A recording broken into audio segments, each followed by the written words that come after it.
Hello everyone, and welcome to another video on our channel, Who Died Today American? We're back with more tributes.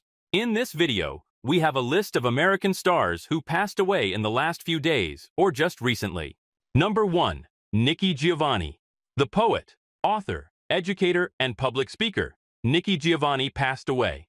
She started off borrowing money to publish her first book, and went on to become a literary sensation for decades, giving her honest and conversational opinions on everything from racism and love to space travel and mortality. At the age of 81, Nikki Giovanni, a prominent figure in the Black arts movement, passed away. She left a long impact in the arts and culture by inspiring generations with her activism, teaching, and creative contributions. She is well known for her poetry about family, love, and liberation. The award-winning American poet Nikki Giovanni, a leading figure in the Black arts movement of the 1960s, died at the age of 81. According to her friend novelist Renee Watson, Giovanni passed away on Monday, following her third cancer diagnosis.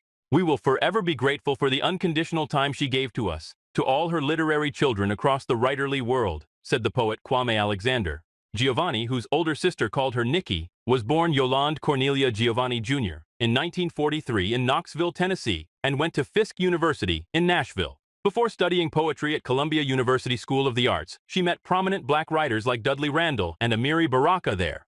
Her first two poetry collections, Black Feeling, Black Talk, and Black Judgment, were released in 1968. This marked the start of a fruitful career that included over 30 publications, such as Those Who Ride the Night Winds and Bicycles, Love Poems, alongside icons like Maya Angelou, James Baldwin, Thelonious Monk, and Audre Lorde. Giovanni emerged as a pivotal figure in the Black arts movement. She even caught the FBI's attention as a civil rights activist and writer with a political bent. She allowed the agents who were keeping an eye on her inside her house for coffee, because I knew they wanted to check out the place, Giovanni once told the Pittsburgh Press. Black emancipation, love, gender, and the ordinary pleasures of family life were among the subjects of Nikki Giovanni's poetry, which was both approachable and profound. She rose to prominence in the public eye by speaking with notable figures like Muhammad Ali and James Baldwin on the Black arts program Soul. She promoted hip-hop as an art form, published a number of poetry and essay volumes, and wrote a number of children's books, including the critically acclaimed biography of Rosa Parks, Rosa. From 1987 until 2022, Nikki Giovanni taught English at Virginia Tech. 32 people were tragically killed in the 2007 Virginia Tech shooting, which was committed by one of her former poetry students. Giovanni later disclosed that she had asked the university to kick him out of her class in 2005 because she was worried about his intimidating behavior. Nikki Giovanni was working on a last book of poetry and a memoir called A Street Called Mulvaney at the time of her death. After receiving a lung cancer diagnosis in the 1990s, Nikki Giovanni had several procedures. Her son Thomas, granddaughter, and husband Virginia Fowler, an English professor who worked as Giovanni's biographer before to their marriage, are her surviving family members. Number 2. Barbara Taylor. The author of the best-selling book Barbara Taylor Bradford passed away. She was 91. After a brief illness, the British-American author passed away peacefully at her home on Sunday, November 24th. With the deepest and heartfelt sadness, it is confirmed that Barbara Taylor Bradford OBE has passed away, Bradford's representatives told People in a statement. After a brief illness, Barbara, 91, passed away quietly at home yesterday, surrounded by her loved ones all the way to the end. Having sold over 91 million copies of her books and authored 40 best-selling novels, including 3 Weeks in Paris, 2002, To Be the Best, 1888, and her most recent work, The Wonder of It All, November 2023, the author leaves behind a legacy as one of the most prolific writers in the world. In May 1933, the adored author was born and reared in Leeds, England. At the age of 10, she sold her first short story to a magazine. At the age of 15, she dropped out of school to start her writing career, working for the Yorkshire Evening Post in the United Kingdom.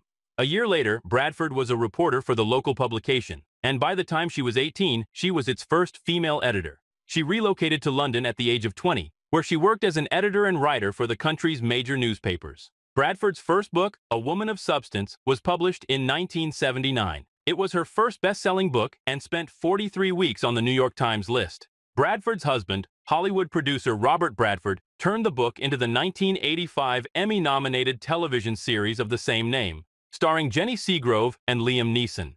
In addition, he turned 9 of Bradford's other books into television dramas. In July 2019, Robert passed away at the age of 90. In honor of Bradford Seagrove, 67, remarked, "Whenever she and her lover Bob were in London, we saw each other and discussed every topic imaginable. She remained the same. Her warmth, humor, and ability to connect with everyone she encountered were unaffected by her success. She never lost sight of the fact that she was merely a Yorkshire girl who worked hard and prepared food. Rest in peace, my beloved friend."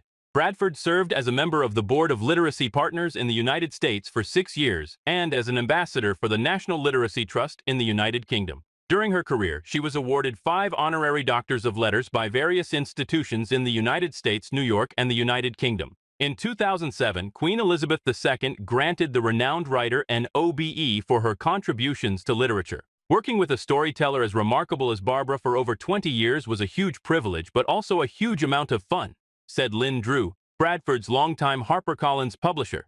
She served as an inspiration to innumerable authors and millions of readers.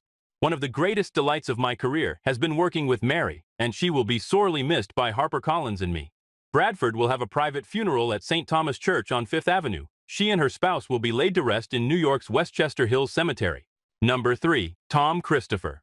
The actor was best known for playing villain Carlo Hesser on the long-running soap from 1991 until 2008. The family of One Life to Live is grieving the loss of another member. On Thursday, December 5th, Tom Christopher, who portrayed the antagonist Carlo Hesser in the enduring soap drama, passed away.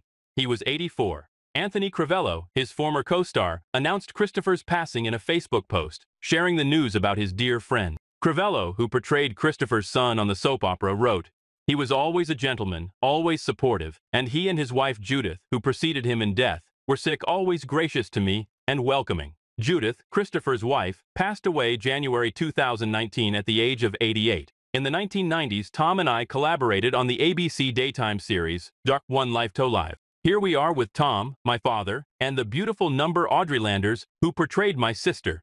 It was an amazing period, filled with long days and challenging hours, yet every moment was filled with delight.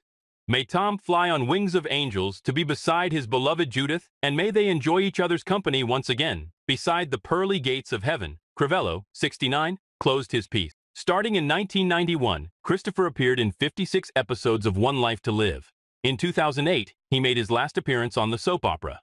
The death of Christopher is the most recent of several celebrities from the 1968 to 2013 soap opera. Ellen Hawley passed away in her sleep in December at the age of 92, while Camar de los Reyes passed away at the age of 56 following a brief fight with cancer. In 1968, Hawley became the first black person to secure a long-term contract on a daytime soap opera when she played Carla Benari on One Life to Live.